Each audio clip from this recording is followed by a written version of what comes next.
Okay, hi everyone. It's just gone 2 here where I am in the UK. So I think we're going to get going. Thank you for coming. I'm Jasmine, I'm from Carcanet Press. We're obviously here to launch Theo's new book, The Remarkable Moving House, which I have here. It's really cool that we can do this launch internationally. Theo's zooming in from Singapore. Obviously it would have been great to have him here in the UK with us to launch this book, but it's very cool that we've got this technology and we can do this together anyway. So thank you all for coming. We really appreciate your support. It's crazy out there, so thanks for supporting indie poetry. Just so you know what's going to happen, this event's going to last about 1 hour. I'll disappear in a second and the wonderful poet Mary Jean Chan is going to pop up. She's going to give a little introduction for Theo. You'll know Mary Jean Chan. She has a wonderful collection out with Faber, and she was also in New Poetry 7 along with Theo, which came out from Carcanet a couple of years ago, so they were first published in there together. So Mary Jean will come up. She will introduce Theo before he reads from The Moving House for us. He'll show some text that you'll be able to see on your screen so you can read along, and then he and Mary Jean are going to have a little chat about the book. So I can see that some of you have already found the chat box. If you click on the bottom of your screen, there's a button for chat and there's also a button for Q&A. If you want to find those things, do send us your messages. You've probably worked out that you can't turn your cameras on or your microphones, but we do want to hear from you. Let us know what you think of the poems, send in questions for Theo, for Mary Jean to put to him, and just say hi, because we really like to read those messages. So after they've had a little chat, Theo will pop back up and he's going to close the reading after about an hour with a couple more poems. And then, right now for you, I'm going to put the discount code and the instructions to buy the book in the chat for you, but you'll also get this in an email tomorrow, so don't worry if this is all happening a bit quickly for you, that's totally fine. You'll get it again tomorrow, so you can still buy the book with your discount. Okay. So I think that's enough from me. I'm going to disappear and I'll hand over to Mary Jean. So thank you. Thank you, Jasmine. Real pleasure to be here to celebrate Theo's 4th full collection, I believe, and first full collection from the UK. So I mean, we've known each other for many years now, and it's just so exciting to be able to join you in celebrating your launch. You're in Singapore right now, so hi to everyone tuning in from Singapore as well. So basically, I'll just introduce Theo, and then Theo will read for about 15 minutes or so, and then we'll have a bit of a chat about the book. And feel free to send in questions in the chat function, and wherever possible, I'll obviously put those questions to Theo as well. So without further ado, let me introduce Theo. Theo is a writer, editor, and translator based in Singapore. 2 of his previous collections of poetry were shortlisted for the Singapore Literature Prize, while his pamphlet, The First 5 Storms, won the inaugural New Poets Prize in 2016. Other awards include the Jane Martin Poetry Prize and the Stephen Spender Prize for Poetry and Translation. A former president of the Oxford University Poetry Society, he now serves as co-editor of Oxford Poetry and The Kindling, and he has also edited several volumes of Singaporean writing. His poems, essays, and translations have been published in The Guardian, The Times Literary Supplement, The Irish Examiner, and The Mekong Review. And I know Theo as a good friend and a wonderful, astute critic as well. So I'm so delighted to have him here. Theo, please take it away. Thanks so much, Mary Jean. That's super flattering. And thank you all so much for coming this evening. We had a little bit of a scare with the tech earlier, but I'm really glad that everything is working now. Although at any point during the launch, if the tech doesn't work for you, please feel free to let us know in the chat bar, and we will try to sort it out back end. I want to start by saying thank you so much to the team behind the scenes at Carcanet. It's been quite a journey with this book. So just to give some background, I actually sent in the manuscript for Moving House towards the end of 2018. And that seems like a really long time ago now, especially given how much has happened in the world since then. But I'm really thankful now to be holding the book in my hands, physical, real life book in this age of Zoom and technology. our encounter with books is still something that is so precious to us. And I'm very happy to be able to share these poems with you in a book. So I'm going to start, as mentioned earlier, by reading some poems. I will be showing these poems on the screen, so you should be able to see the cover in front of you now scrolling downwards, and I will be showing the poems as I read them. At any point, if you would like me to zoom in on a particular portion, I can do that as well, so just let me know in the chat bar. Otherwise, thank you all so much for coming this evening. So the poems that I've chosen to read this evening, I promise I won't bore you too much with them, many of them were written during my time in the UK, but some of them were also written after I returned to Singapore. And just from a quick glance of the attendees list, there are people here from both of my lives. So I'm very glad to have all of you join this evening. Right, so that's enough about the background, and I'm going to read some poems. Let's see. Okay, this works. Great. Okay, I'm going to start with this poem, My Grandfather Visits Pyongyang. I should also say, I know some of you have received the hard copy version of the book already, and this is on page 9 if you want to follow along in the hard copy. My Grandfather Visits Pyongyang. Too late, we find among his photographs a kingdom mostly dreamed of, its absurd architecture, where he alighted sometime in October. Frame after frame resists comparison. There isn't a place we have seen that stands as still, or with the same intent raises its glass towards heaven, all normalcy locked within a sound these pictures don't contain, a pitch rung in the earth's confines, too low for human hearing. Friends tell us to allow ourselves the time it takes to grieve or whatever brings us back to last year's long continuum, but something stays the eye. How in some perspectives he's already gone from the boulevards where wide-crowned trees fill up the viewfinder, and men and women in work clothes hover outside our field of vision. He's somewhere else entirely, now close, now looking in, the disappearance nothing more than a trick of the lens, though we fall for it again and again. How like him, we think, then catch ourselves. The leaves turn on their own impulse in our hands. So this poem, which is one of the first poems in the book, is about my grandfather, and it gestures towards a bunch of other poems in the book that are also about family history. And one thing that this is my paternal grandfather, one thing that my paternal grandfather, my dad, and I all share is a love of photography. And this poem is based on some photographs that we found of his trip to Pyongyang, and I decided to write a poem about them.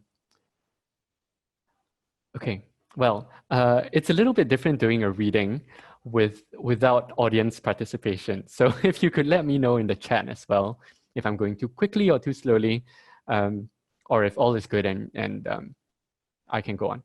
Fantastic, thank you. Thanks, Helen. Hi, Ankita, hello, long time no see. Okay, I'm going to go on to the next poem now. The next poem is called The Crabs. And yes, well, I'll read the poem first and then I'll talk a little about it. Okay, The Crabs. All afternoon we followed as they fled across the sand, scooping them unawares in our soft palms to where the older boys worked on the defenses, heights and towers around a cliff-edged pit. Here we dropped our struggling prey, stopping only to laugh at how the more we caught, the harder they threw themselves against the banks, as if they also found in not being few some greater urgency of escape.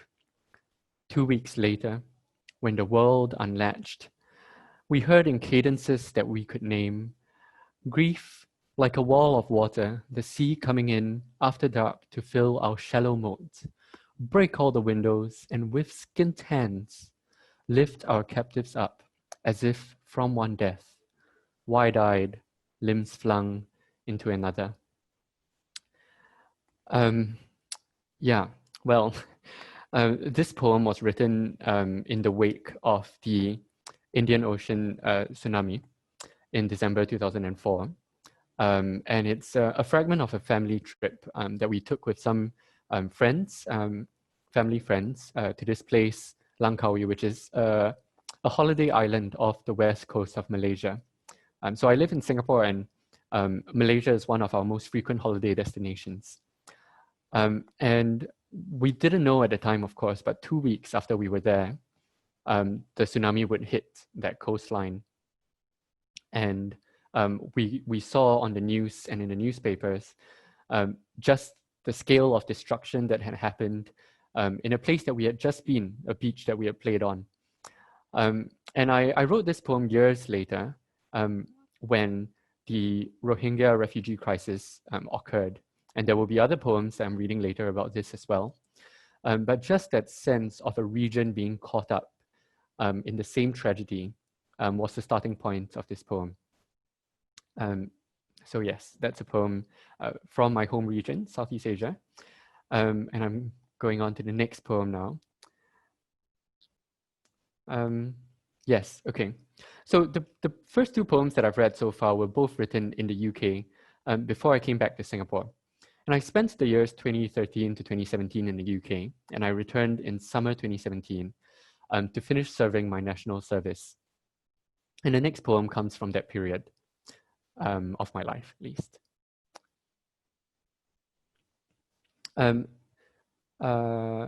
Okay. And this poem is called The Week It Happens. And just for a little bit of background on this poem, in Singapore, all young men, citizens and permanent residents above the age of 18 are liable for national service, and that's military conscription. Some go on to serve in the police force or the fire brigade, but the majority of us do military service. And of course, military service is not without its risks. And there have been young men who are killed in peacetime training. And just a couple of months after I joined in 2017, someone was killed in peacetime training. And this is the poem I wrote about that. The Week It Happens. This is how we build a wall around a name. The week it happens, we are told, to speak of the dead is to speak ill, that there is no room for speculation or idle talk, he says. Only facts have a place, he says. And even so, we will not say anything, not post on Facebook or Twitter. There is a quiet in the room. Some are checking their phones. Maybe they have said something without thinking that might be taken as speculation. Maybe they are just on Instagram. This is, he continues, this is to spare a thought for the family of the boy. He corrects himself, man. He means young man, but there is a pause. Nobody hears it, as if he loses his voice immediately after he says, boy. The word, it hangs in his throat, sounding like it has been caught, trying to escape a careful fence, a tall one raised precisely to stop this from happening. Now these are the facts, he says, as they take place. An order of events. The boy, for let us call him that, is in command of an armored vehicle, a tank. He is guiding it as it travels through difficult terrain. It falls on its side and he is found unconscious. It happens quickly in situations like this, he says. The auditorium is very quiet. We have been asked to sit with our backs straight. Nobody breathes, so it's hard to say what anyone thinks. But here we are, boys, young men, and scared of dying. Thanks.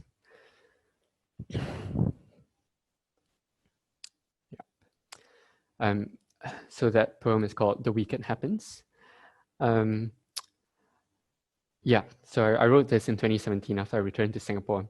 And of course, the sense of a shared precarity, being in national service at the same time, was something that deeply affected me as well as everyone else who was in the camp at the same time. This sense of shared precarity, as I was also later to learn as I reflected on many of the humanitarian issues that are confronting us today, that same sense of shared precarity is precisely the basis of humanitarianism. It's what we mean when we say we feel empathy. It means to know together with others that we are fragile, that we share this fragile existence. The next poem reflects a little bit on that. It's a poem titled Lucky. This is also the most recently composed poem in this book. Allow me to just zoom in a little bit on the poem, as it doesn't take too much space on the page. Yeah, so this is the most recently composed poem in this book. And it reflects on a traffic accident that took place towards the end of last year outside a mall in Singapore called Lucky Plaza. And Lucky Plaza is where Singapore's Filipino community gathers very frequently. There are many remittance services there, as well as shops that sell Filipino food and cultural products, etc. And Lucky Plaza was the site of a traffic accident, a freak traffic accident, in which 2 domestic helpers were killed, and their names are at the top of the page. So this poem is called Lucky. Fortune enters by an open door. Unlatched, a window brings a double blessing, as joy left over spills surely into a neighbor's soil. Debts unpaid at midnight will always last a year, while pockets filled with coins will never empty, unless leaving from one threshold to another, one neglects to take a gift, the curse of plenty. When choosing a new abode, it should be seen that the stairs fall in pairs, not in threes, the better to avoid that third unlucky element that comes with gold and silver. What follows after must not be named, no, not ever written, even on this last Lord's Day of the going year, as another decade shuffles at the gate. Still far from home and already getting older, no envelope was made to hold its weight. Thanks. I'm just going to mute myself for 2 seconds while I cough, so you won't be subjected to that, and then I'll unmute myself again.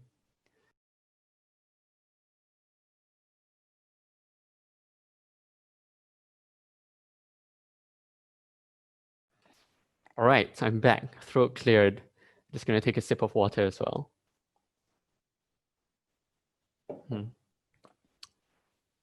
Great. I think I have one more poem to read, and then Mary Jean and I will have a little chat about some of the themes and poems in this book. And during that time, please also do feel free to raise questions through the Q&A bar that you should see at the bottom of the Zoom screen. The next and last poem that I will be reading for this segment is called Operation Thunderstorm. Let me just scroll down to that. Oh, well, it's just rotated itself. Let me rotate it back. Yes, as you can all tell, I'm navigating this technology along with everyone else.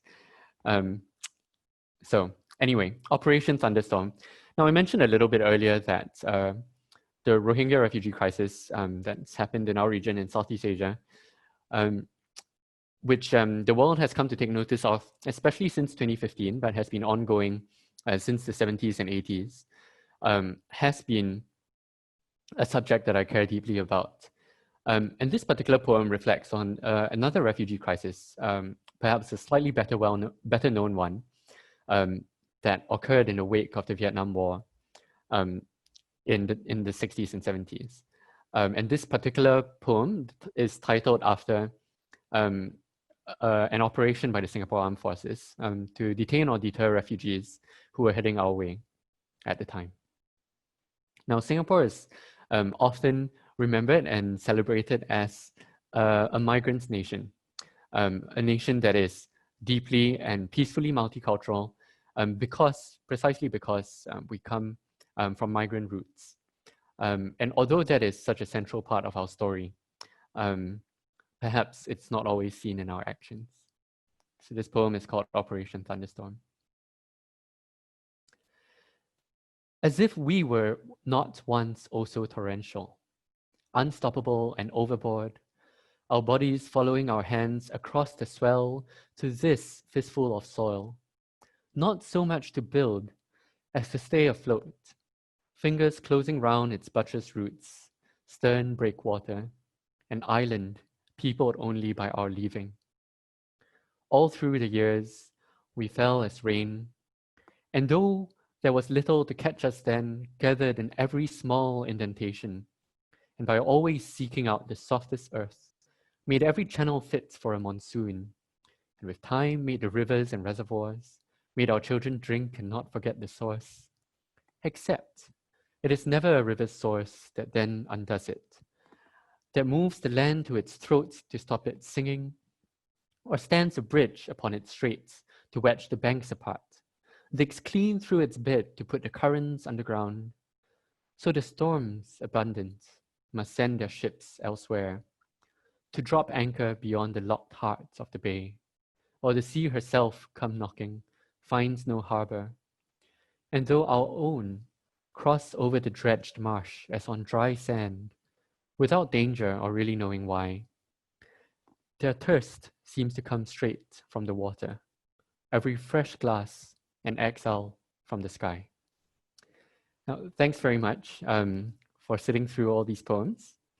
I'm going to invite Mary Jean back on now, and we can have a conversation about them. I do very much hope that you'll all join in. Thank you. Thank you, Theo. That was absolutely wonderful. Some of these poems I'd read before, and it's great to see them all sort of speaking to one another so brilliantly in the collection. I was just wondering if we could start with a sort of broad question. Obviously, you did your degree in history in the UK, and then you went on to do a master's in refugee studies as well. And now you're a civil servant back in Singapore. For those of you who don't know, Theo is very prolific as an independent scholar, but also works full-time for the Department of Health, I believe, at the moment. I was just wondering about how you see your sort of poetic practice in terms of your relationship to kind of history and politics, and how you see poetry's role in terms of relating to history and politics, particularly since you do write about topics such as, you know, migrants' rights and military service and these other sort of very pertinent and important topics. Right. Okay, I was just adjusting something on the screen, and then I realized that it stopped sharing. I assume this is because someone who knows more about how to use this than I do has changed the settings. But anyway, thanks for that question.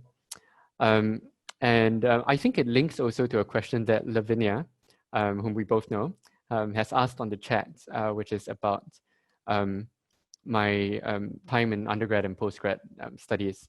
So just for a little bit of background, I did my undergrad degree in history and politics, as Mary Jean alluded to, and my postgrad studies in refugee and forced migration studies. This is a huge question, so I'll take it from a few angles. I think the first is that poetry is always historical. It always responds to a moment. It lives in a context. It lives in a geography, and it responds always to a historical moment. Each poet as well is bound by our context and our circumstances. However much we try to, we may try to escape those circumstances, we are very much products of them and of our time. The fact that we are sitting here doing a Zoom launch in the time of coronavirus, that I think speaks powerfully to how events like these, the entire art, the world of art and poetry are also bound by time and circumstance. So because poetry exists in a history, it has the unique power of responding to it. poets much more famous than I am once said that poetry is news that stays news. And most people focus on the stays news parts of that aphorism, to say that poetry has a staying power that goes beyond or transcends its current time. But I think what's even more powerful in the first place is that poetry is news. Poetry does respond to what's happening around us. And poets, I think, also have a calling to respond to what's happening around us. It's because of this nature of poetry that I think also my perspective as a history student and now as someone who thinks and researches about history alongside my day job, it has given me more of a consciousness of how in every history, it's not just the singular perspective that the poet or reader might take, but there are multiple voices in any history. And it's made me think much more about how our poems can, with the benefit of that, that perspective, try to take in multiple voices and present multiple perspectives on our moments of history. And I feel like I'm preaching to the converted here because Mary Jean herself also, her poems respond so much to our historical moments. And yes, and in that sense, I'm very fortunate to be in conversation with her.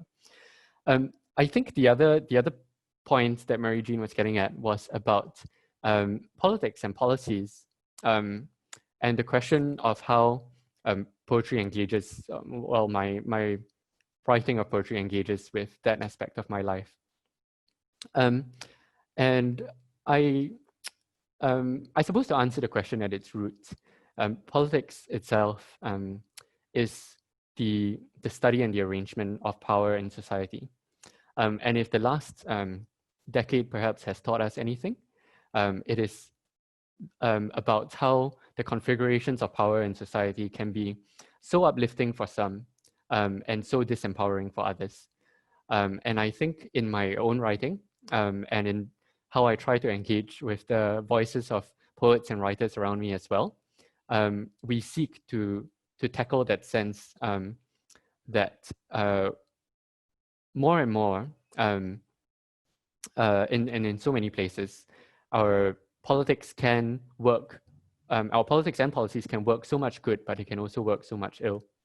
And I think, yeah, well, I think the poems that I read earlier are also a demonstration of that.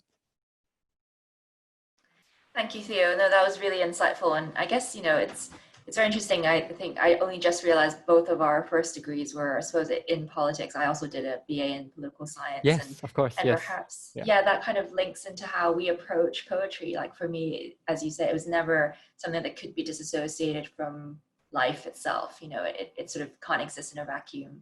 It's always socially and historically situated. So I really appreciated hearing you talk more about that. Maybe we could hone in next on a particular poem. So The Week It Happens, that poem I just found so gripping. I've seen that many times now, but even rereading it just yesterday night, like I just realized again the power of that. I suppose that testimonial, it's like documentation of what couldn't be said. I'm interested in the form of the poem. In a lot of your poems, there is that sort of lyric form, but then there are some poems where you do break apart that sort of traditional lyric and you fragment the text. You have sort of a sort of more experimental use of the white page. I was just wondering if you could talk us through this poem in particular, what went through your head when you were crafting it, and sort of what thoughts went into the shape of the poem, and then how it sort of was conveyed. Yeah. I can't remember which poet it was who said now that every poet writing in the English language has a love-hate relationship with the sonnets. And for a long time, especially when I was in the UK, I wrote sonnets ad nauseum, and I was very glad to discover non-sonnet forms. And so this poem, in terms of its form, as Mary Jean pointed out, it's intended to look like a wall, a brick wall. And it takes its cue almost from the first line. This is how we build a wall around a name. I suppose the thrust of this poem, if there is one, is about how there are layers of silences that are built around, or that may be built around acts of institutional violence, such as conscription. And these layers of silence are often invisible. In fact, often as the invisible commander says in the poem, we are not allowed to talk about them. And that's what I was getting at with that first line, right? This is how you build a wall around a name, that even accessing the memory of this person, or being able to discuss that shared sense of grief, being in the camp at the same time, was not allowed to us as conscripts in the camp. And also, of course, at the same time, the image of the military camp is, as with any camp, the refugee camp, likewise, is one of an enclosed space. It's walled off from the rest of society. It's one that is fenced up. It's what the social theorist Agamben might call a zone of exception. And the zone of exception doesn't just take place spatially and geographically. It's also something that takes place epistemologically, in how we know and understand what actually goes on to lives behind those walls. And we take that in a broader sense, with so many in society who are underprivileged, we do not have a full sense of their lives behind walls. In Singapore, we're discovering that now, when the situation of many migrant workers in dormitories has more recently come to light in the mainstream media. And many Singaporeans are discovering for the first time the kinds of conditions that migrant workers endure in the dormitories. And that's just another illustration of the walls that are built physically or just in our minds in society. So coming back to this poem, the poem is intended to resemble a wall, and yet there are gaps in the wall. And in a sense, the gaps in the wall are little windows of how we might look through the lens of the poem into the life of the conscript. And at the same time, I wanted the reader to trip up as they were reading this poem. And I think the first few times I read this poem aloud to myself or to an audience, I also tripped up. Because of the many caesuras that are planted throughout the poem. And that's also intentional, partly because there is no straightforward way to talk about death, but also, or loss, but also because the military camp, as I experienced it, is a space that brings together people from all walks of life and all parts of society, many of whom do not have as fluent a grasp of the English language and speak in our in one of our many different local tongues, and that sense also of miscommunication, I think, in the first weeks when any of us enters the camp and not being able to find many who might connect to us on an immediate level. I also wanted to capture some of that tripping up of conversation in this poem. So on top of the silences that are built into the institution, there are also the silences between people who might be living in the same bunk or working in the same office or marching in the same platoon.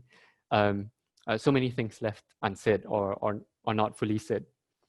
At the same time, I was very conscious that this was one of a spate of military accidents, and there are more poems in the book that respond to other similar accidents as well. And unlike past accidents that are documented, these happened in a time of social media. And with those who are around me in the camp, everyone during the rest hours would be almost constantly on their phones, on Twitter or Instagram, as is also alluded to in the poem. And of course, on social media, our communication is likewise fragmented. There are little drips and drabs of information that filter out of the camp through social media. So I wanted to capture a sense of all of those different things through the form of this poem.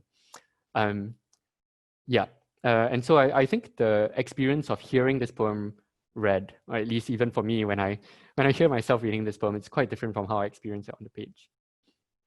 Yeah.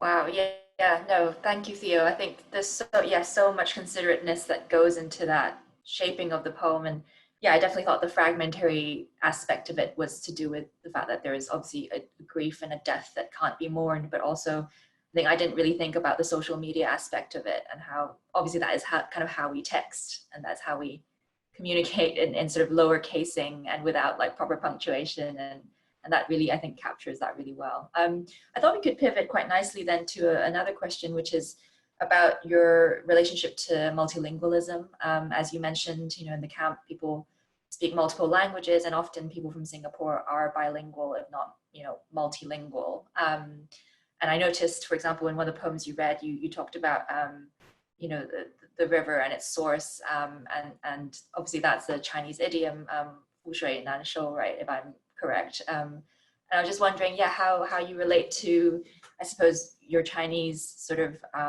language or expressions. How do you conceptualize that in relation to obviously being a poet who writes in English? And I often grapple with that myself. I think, I predominantly only write in English, but I do sometimes have poems that feature both languages all at once. So I was just wondering how you approach that. Yes.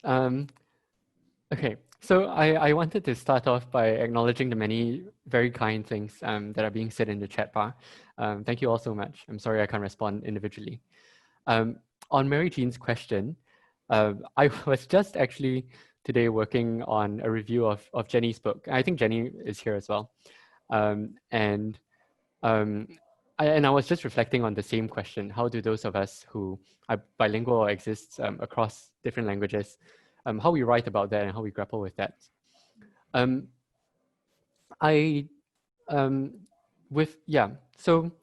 think there are a couple of points. The first is that I write predominantly in English, and this is a language that I feel most comfortable in. It's also a language that, although not Singapore's national language, is most commonly used as our first language. And it's also no accident that I grew up speaking and writing in English. No accident, partly because I didn't pay enough attention to my Chinese lessons, but also because it was a series of quite deliberate policy decisions that made us an English-speaking country.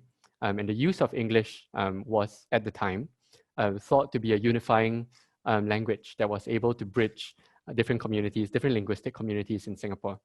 And I do think that a lot of that is true. We relate to each other in Singapore, largely in English or forms of English, many Englishes. And that does have the effect of gelling a community together. I would not be able to write poems in Chinese simply because I don't know the language well enough, although I do translate from it.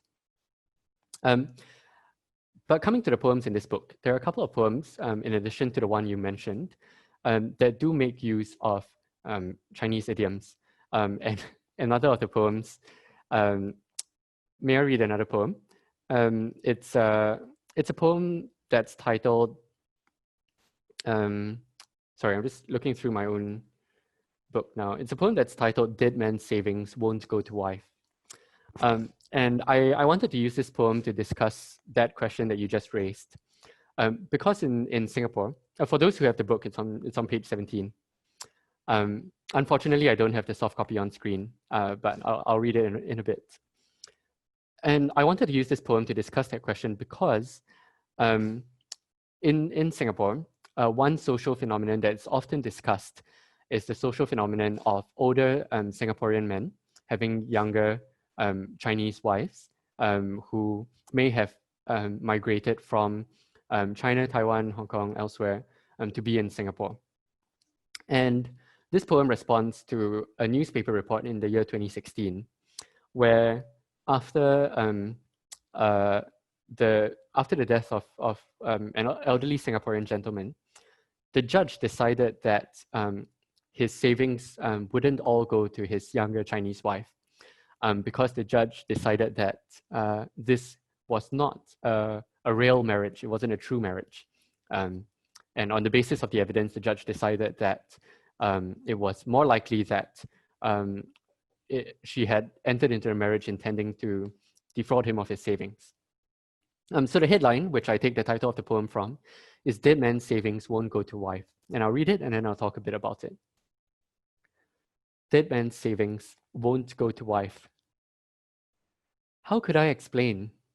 Your first glance was that of an old lover's, all guilt, no charm. As I washed the breakfast things, you struggled with your shirt, belt, looked away when I knelt to lace your shoes. Those mornings turned out to be my favorite. Us two in the park downstairs, your arm on mine as joggers passed, wings touching as we flew. Months wore on. You ate little, spoke less, but still I knew you'd give 1,000 coins for my smile, the way you'd sit by the door waiting, or press a little extra into my palm as I went to market for threadfin or garupa, or something for myself. For you, this was enough, an extravagance nearly of joy. And I loved the house and the crows that nested there, the missed appointments, separate beds, how you always left the radio on. In the end, they said, you gave no last instructions, so it wasn't clear my claim was genuine. That I tried not to mind. I wish you told them how much this would mean. One who knows my voice is hard to find. So this poem, it reads slightly awkwardly in English, and that's because many of the phrases in these poems are direct translations of Chinese idioms for love. And what I wanted to get across with this was that in many of these transnational marriages that now make up Singapore society, the linguistic barriers exist within the space of the family and the home itself. And you're very right that even though many of us may be bilingual, that doesn't necessarily mean we communicate well with each other. And in this particular case, I imagined perhaps if the marriage had been a true one, that the widow's inability to explain all of this clearly to the judge might have hampered her claim. And so some of the phrases in the poem, such as one who knows my voice is hard to find, which is the last line, come from the Chinese idiom 知音难找, 难寻. So 知音, someone who knows your voice, is someone who's treated as a confidant, someone who's treated as a loved one. So in some ways like these, not just in this poem, but in other poems in the book as well, I've tried to weave in some of that sense of miscommunication and misdirection that comes with a linguistically confused people and also a linguistically confused poet. And I hope some of that also comes across, even if you're a Anglophone British reader reading this in the UK right now. Great, thank you, Theo. That was wonderful and really insightful. I'm glad you got to read another poem as well, because the whole book's amazing. I noticed there are 2 questions from participants, so I thought I'd use this chance to ask those before we maybe wrap up with 2 poems from you again. So Ankita said that thanks for sharing your work, Theo, and she's currently deep in the throes of editing her own work. So she was wondering about what your editing process is, Theo. She asked, do you focus first on the oral elements or the visual? And how in particular do you come to edit poems that are from a different period of your life? So. Wow, okay. I had to grapple with this quite recently because Singlet Station, which is a non-profit based here in Singapore, got a bunch of us poets to edit our old poems as a kind of primer in editing for younger poets who might be asking the same question. And it was so difficult. I chose a poem that I'd written almost a decade ago, and I basically completely rewrote it. I subscribe to the belief that, as I said before, poetry is historical. So if a poem belongs to one stage of your life, and years later, you will quite rightly find that you are no longer the same person who wrote the poem. And initially, I think this gave me quite a good deal of insecurity because I kept wondering if I'd be able to defend or live up to poems that I wrote a long time ago, even ones that I would no longer write in the same way today. But then I realized that it was fine, and in fact, it was actually quite a meaningful aspect of the writing process. That once we put poems out in the world and they go beyond ourselves, they no longer belong to us. They belong to our younger selves, and they also belong to our readers wherever they are encountering them, not in the same place or time. So I take quite an agnostic and I suppose distance view to editing my own work. I do quite a lot of editorial work as well, outside of my own writing, and so I try to be, I try to do to my own work what I would also do to others' work, to be equally, should I say harsh, or equally close a reader of my own work, to pick out bits that might not work anymore. And that's not, I tend to think of that not so much as a repudiation of my old work, but simply a sense that as an older, more mature writer now, I would put the same poem in a different way. So coming back to the question, I do focus quite a lot on the sound of the poems when I edit my work now. But that's also because in this stage of my life, I've realized that I'm much more of an oral reader and writer, depending on the sound of the language, than a visual one as I was as a younger writer.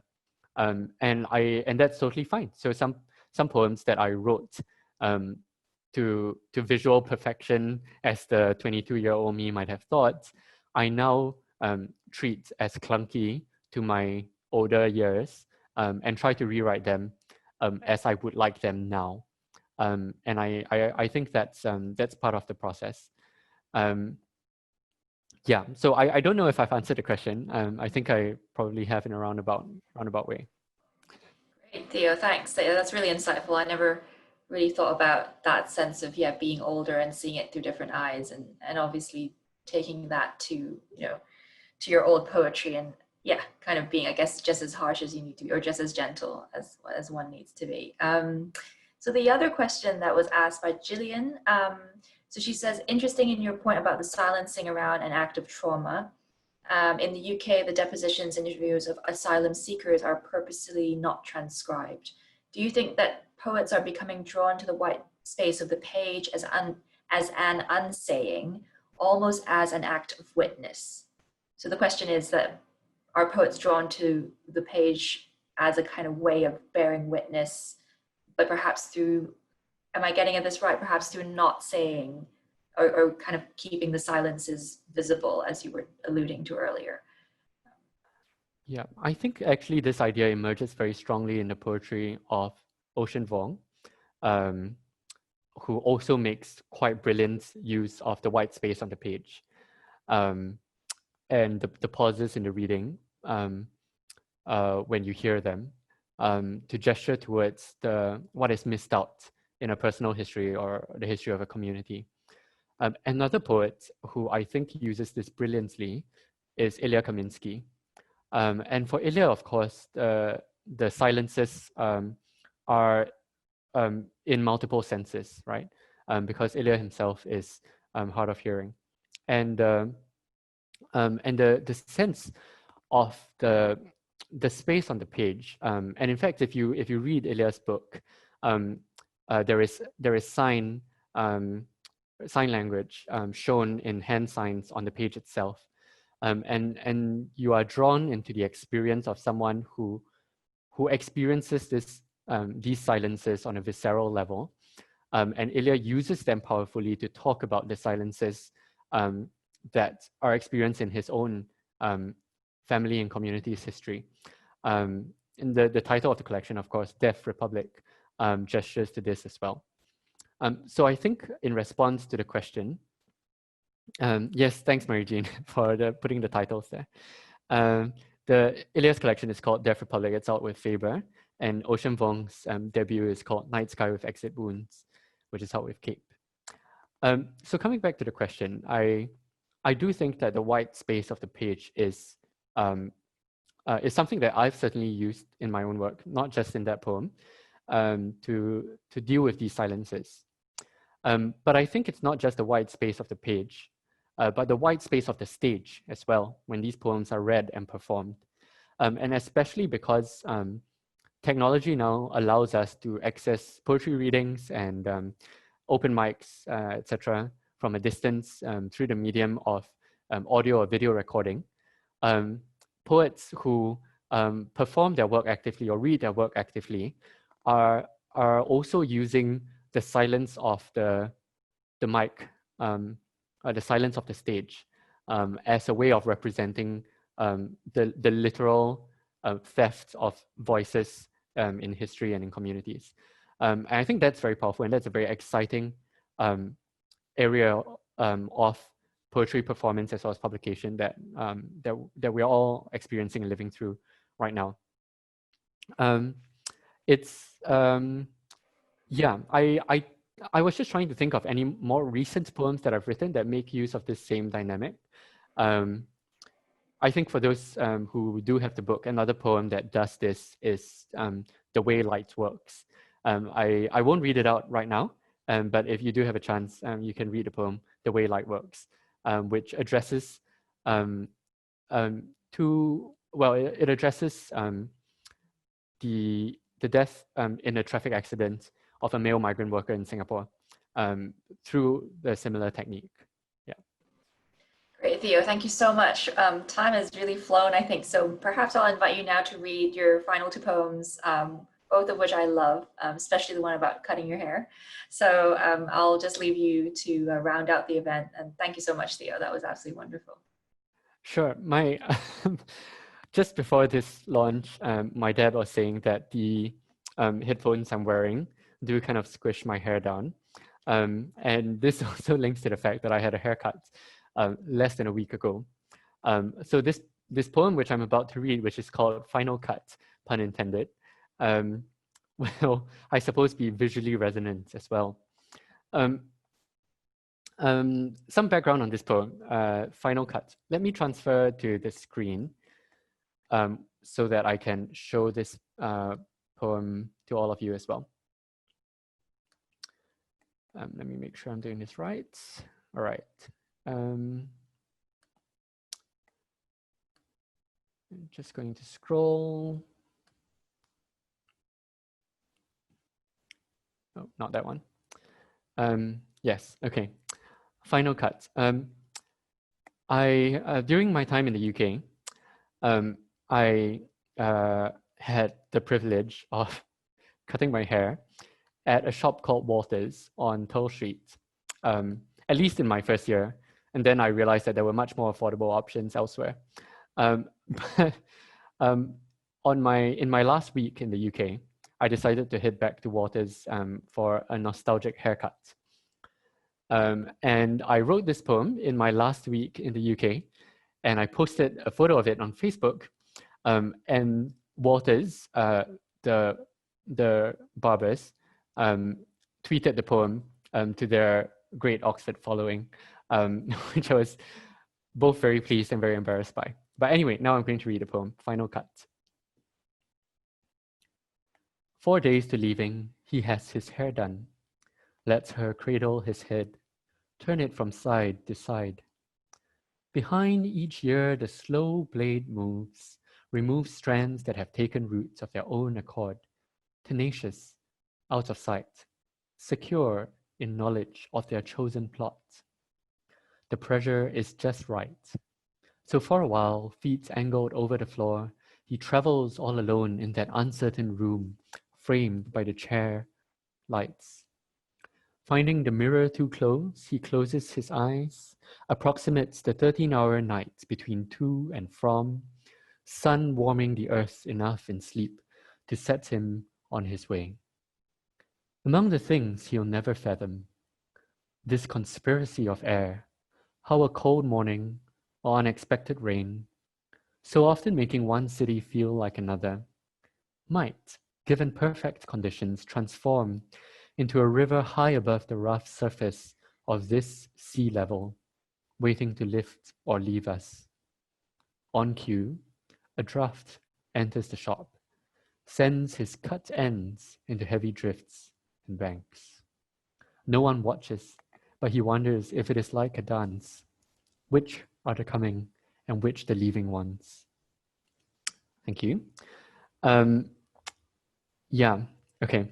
The last poem I'm going to read is called Moving House, which is, of course, also the title of the collection. And I've told this story several times, and my parents who are listening to this launch will know it well as well. That the house where I'm sitting in, the condominium where I'm sitting in to do this launch, we have only lived here for the last 2 or 3 years. And before that, we lived in another apartment for 10 years.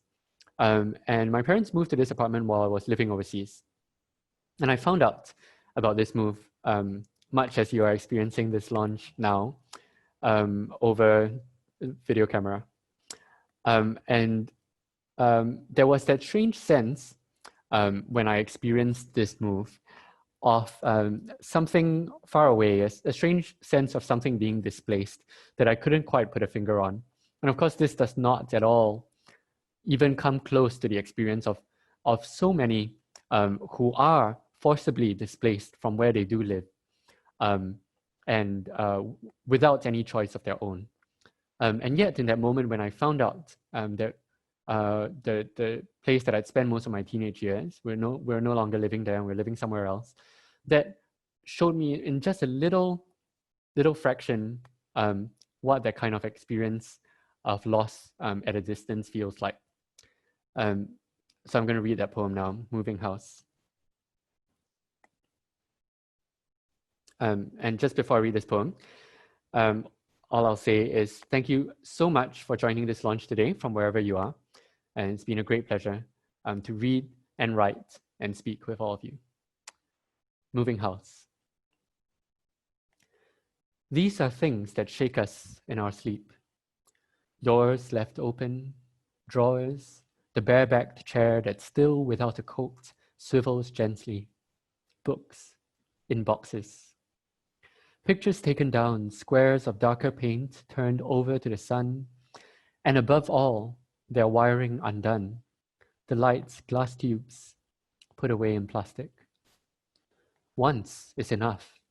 The eye learns to plot all of this in each new habitation, recognize the empty room's joins, pivots, dimensions.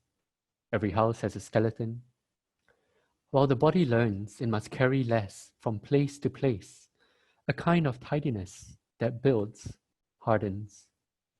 Some call it fear of change or losing what we cannot keep. Others, experience. Truth is, it has no name or station, and only the weight we give. Old friend, I feel its deep tug again this evening, across wire and lens, as you show me the house, a bare continent. These are things that shake us in our sleep. Thanks very much all for joining us. I believe Jasmine has something to say now. Thank you, Theo. This was really gorgeous. It was super insightful to hear you and Mary Jean chatting. So big thanks to Mary Jean for coming along and hosting this reading. And congratulations, Theo. This was really incredible, so well done. Thank you guys all for being here. We do have some more Zoom launches coming up, so please check the website. Our next launch is on the 8th of July. We're launching Rebecca Watt's new book, Red Gloves, with Paul Stevenson. So please do sign up and yeah, come along to the next event that we're holding in the internet. I'm going to send you in the chat again the link and the code to buy Theo's book from the website that you can use your discount for paying to join the event. So thanks for doing that. Do look out for your emails tomorrow because that'll come there if you miss it now. So or you can get in touch with me if you need to. If you have any questions. So I think that's everything. Once again, well done, and thank you guys both for this lovely afternoon or evening from wherever you are in the world. And I'll say thank you and goodbye.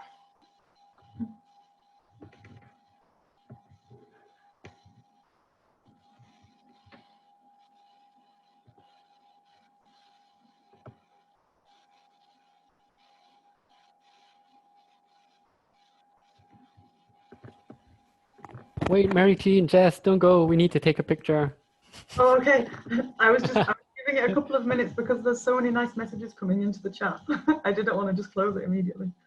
Yeah. I'm really touched, everyone. Thank you so much for coming.